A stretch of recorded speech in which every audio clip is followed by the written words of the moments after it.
You're such an asshole. Greetings, lieutenants and economists.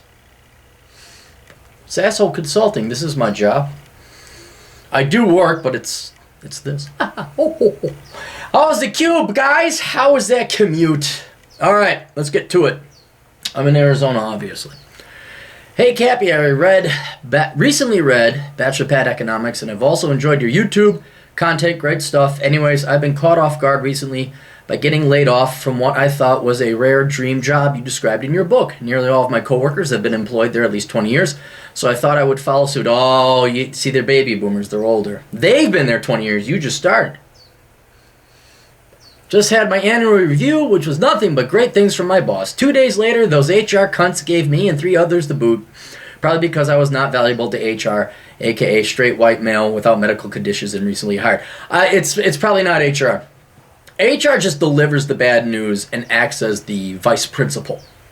And if you have errant behavior, if you're not a good little conforming normie, then you get disciplined by HR. But when they're laying people off, that usually means someone in the higher-ups has mismanaged the company and they got to cut costs because they're losing money. That's probably what it is. So for once, I wouldn't necessarily blame HR.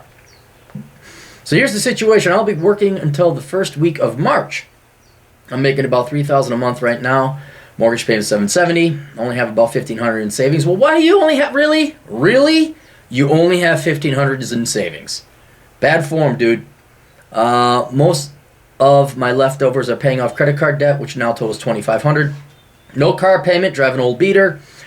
When the weather is nice, I ride an old Honda CB motorcycle I built, which costs about $100 to insure for the year. I'm 24, I have a Bachelor's of Science in Aerospace Engineering Technology, as well as an A&P license to work on as an aircraft mechanic. My question is whether it is worth getting another shitty job with shitty baby boomer Gen X bosses and HR cunts, or should I scrape by for a while doing odd jobs, auto work, until I begin winning clients.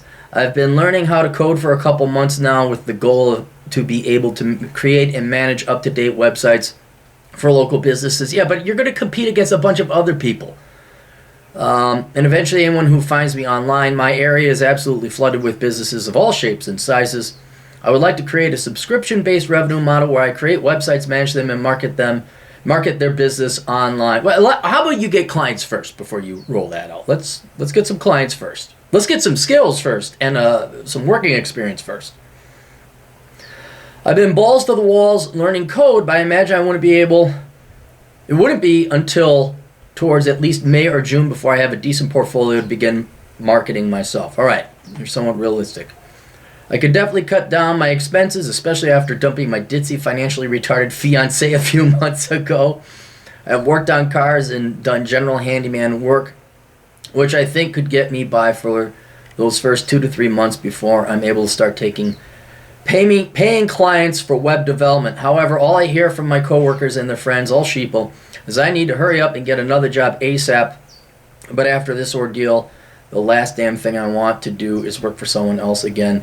Would definitely appreciate your wise insight. Thanks, TJ from Indiana. They had some follow-up questions. Okay, you can't Uber because your car's too old. Not much interest in the military. Funny you mentioned security. My current job paid for me to get a background investigation and security clearance from the Department of Defense. That's not going to hurt, but to security guard, you don't need security clearance. It's not going to hurt on your resume. I would imagine that would be a hot commodity to most security companies given my clearance. No, you're overthinking. Security is lowbrow employment. You're one notch up from a janitor. My coworkers have guaranteed me a job with a friend business owner of theirs if I want it. However, I would be traveling more than half the year. I also have a few applications out for some internal jobs that would pay more, but the level of bullshit and corporate Kool-Aid would increase exponentially. Okay, here's the deal. What you want and what you're going to get are going to be 2 different things.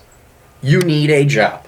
You have to do the 2-prong approach. Look up the video. I explained it in there. But the shorter version of it is that, okay, you got laid off. That happens to everybody. But you're 24, you still have these stupid dreams like, the job should just be perfect. All jobs suck. I have a million videos out there titled by that.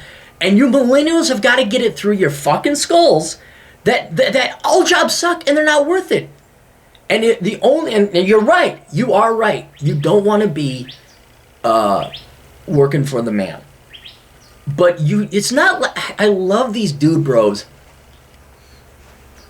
Yeah, I'm gonna start a business. We're gonna start up a business. We're serious, man. We're serious. And you think that dude bro talk and your fucking haircuts and your suits that's gonna get no. It's hard to start a business, and it takes time. Right now, if for any other reason, to find a business that's actually going to make it. Now I want to do web development. I think that's what you want to do. Web development. Again, coworkers.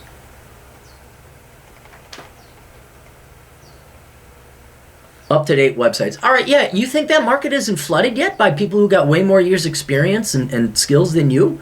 I'm not against it, but as you're going to find out, you're going to have to work at that. And you know that. You're going to have to work a while to learn to code and program. And then you're going to have to go bang on some doors.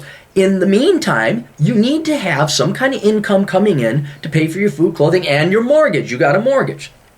So what I'm inclined to recommend, it's a choice between that job that your friends already have you lined up with, but you got to travel a lot.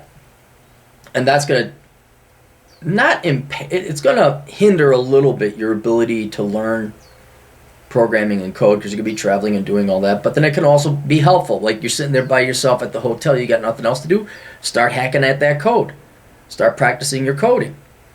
But you could probably hold out for a job as you've sent out resumes to find a job locally. You can live at home. Not your parents, the mortgage that you have. But regardless of which one you choose, it's not going to be like, yeah, June and May, I'll be making 100 figs or 6 figs. You're not. You're not going to make enough money. I'll be surprised if you make enough money within a year to even support yourself with this website development idea. Now, you got some good skills. So what I'm going to recommend is, again, the two-prong approach. You're going to get a job. Whichever one that is, I don't know. I mean, you might have to choose. Security would be a real low-paying job compared to what your skills can get you.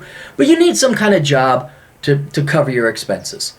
So if the one with the travel, I'm kind of on because, man, that's really going to take your time and energy. But again, if you're disciplined enough, that's good pay. You get to travel. That's always fun, especially as a younger man. And then if you're diligent about it, you're at the hotel, you got nothing else to do, you keep learning to code. So that's one thing to do. If that job, or if you don't like the idea of traveling, then yeah, you're going to have to apply for a job. You should be able to find something with your background, your resume, your year's experience. And it's not going to be in website development unless you're lucky, you happen to land something like that. You're just going to have to get some kind of job to put food on the table. And then at night, you get to go and study. You got 2 full-time jobs now. 1, you're applying for jobs. 2, you're working on your programming and coding. And then that job where you're going to be applying for jobs will be replaced by a regular 9-to-5 job. Or if you want to work security and do it the old captain style, you're going to be 11 p.m. to 7 a.m. But you need this job. You need the daytime job, and then you get to go and program. And then, when you learn your programming skills, that job will, well, okay, now you're done educating. Now you get to hustle. You get to hustle with this job and market. So I would say 2 years, 2 jobs, until this starts making enough money that you don't have to, that you can get rid of this. And yeah, so this idea like, oh man, this job's, yeah, all jobs suck. They all suck. Get used to it. And guess what? Get used to every job and get used to sucking corporate cock. Get used to giving rim jobs to your HR and your bosses. You will bow down and worship the baby boomer HR, now more recently Gen X managerial cock, until you get this going. And then you can give him the finger. Then you can charge him $200 an hour. You can do whatever you want. But yeah, you're not, there's none of this, well, by June. No, not by June. You will not have the clientele or the client base by June. So in the meantime, yeah, send out your resumes. Try to mentally adapt yourself to, like, it's just to make money. It's not your career. Don't expect fairness. Some baby boomer comes yelling, "Ain't you like the shades of those charts and the colors?"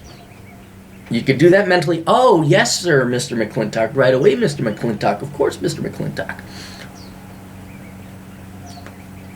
Gotta keep the cherry going. I'll change that right away. But you have to work to put food on the table, and you got a mortgage. So find a good paying job. I go with whatever pays the most, combined with the combination of freedom. Like, they're not going to have you do overtime.